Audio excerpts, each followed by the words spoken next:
Good morning, it's the 6th of November 2018 and I've got a bit of time this morning, so I'm just going to pop out to the garage, reverse the taxi out onto the driveway and have a good look round and just see what sort of the state of play is with the bodywork and what else needs to be doing.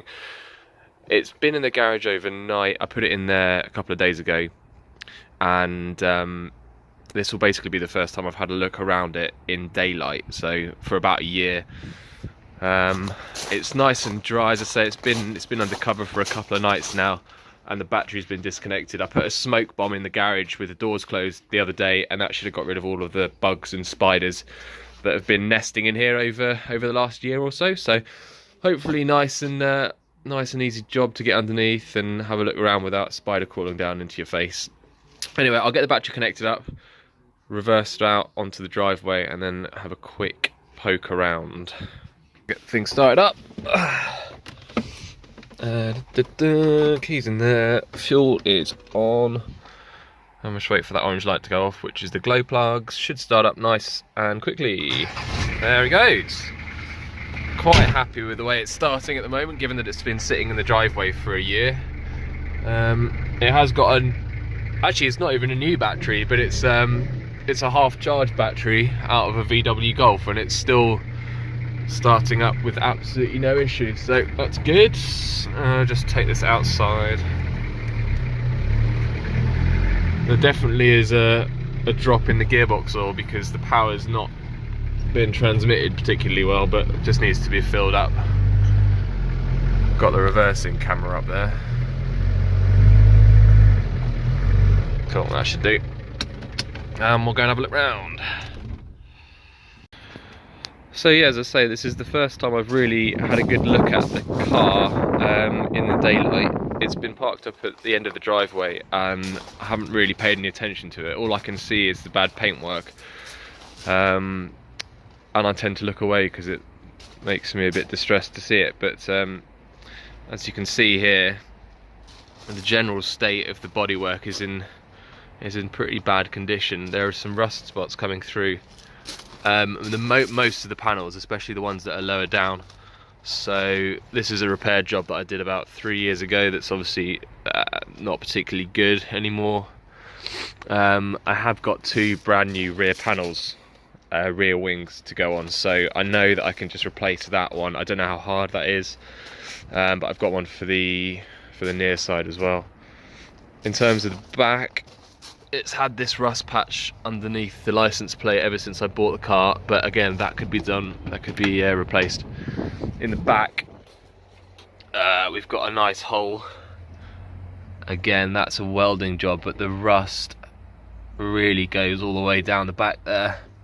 So that, yeah, there is quite a lot of rust in the back, and especially in the top of the wheel arch there. Again, not ideal.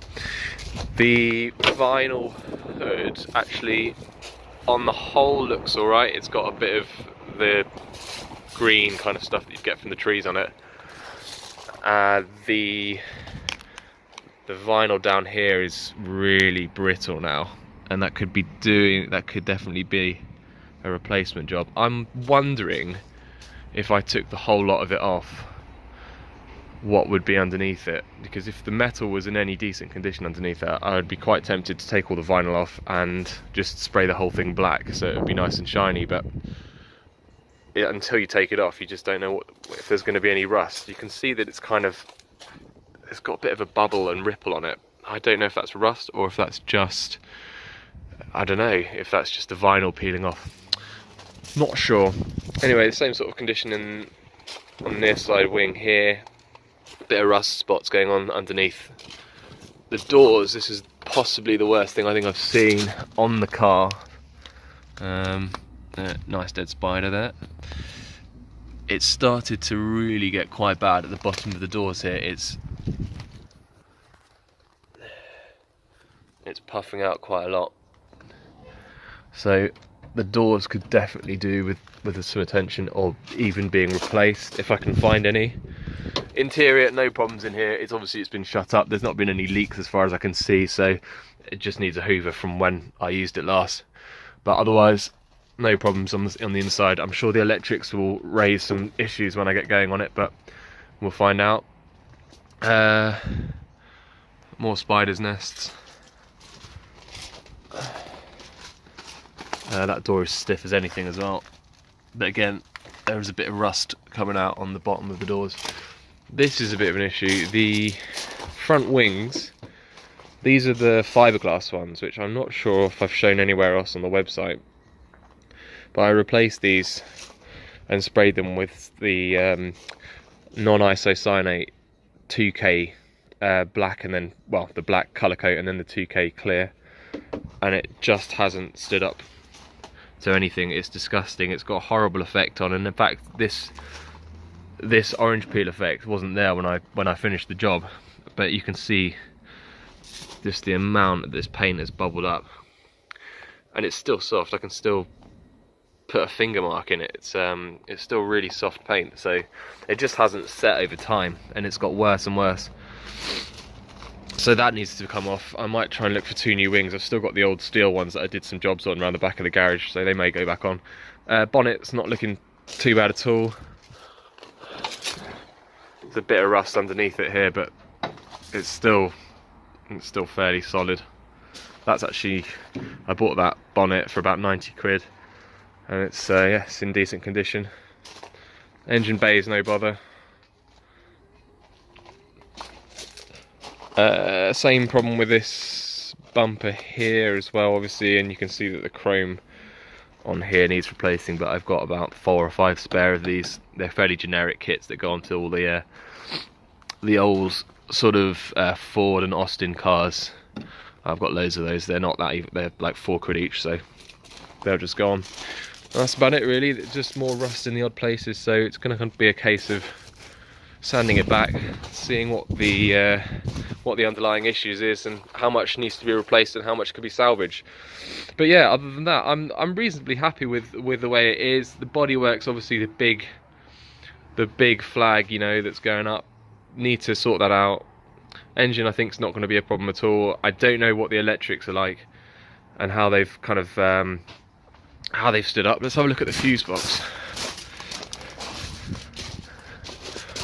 So the fuse box I rewired about 2 years ago, and I moved it back. So originally the fuse box sits here, and the windscreen leaks, or hopefully doesn't, but it did in my case. It leaked. Okay, the water came straight down to the fuse box was here. So I rewired everything. There's a post about it, and I moved it all back. So if the windscreen did leak again, which hopefully it hasn't been, it's all nice and dry on the floor. At least the water would come down onto the footwell rather than straight down to the fuse box. So actually, on first inspection now, it looks all pretty nice. It doesn't look like there's any corrosion. Let's take a random fuse out. It looks pretty clean. So fingers crossed, when we get going on it, the electrics work nicely. But time will tell. That's about it for now, I think. I'll get it back in the garage, and when I've got a bit more time, start delving deeper into maybe some of the bodywork. Take some of the paint off the bottom of the doors and just see how bad that rot is and the rust is, and see whether we're going to need some new doors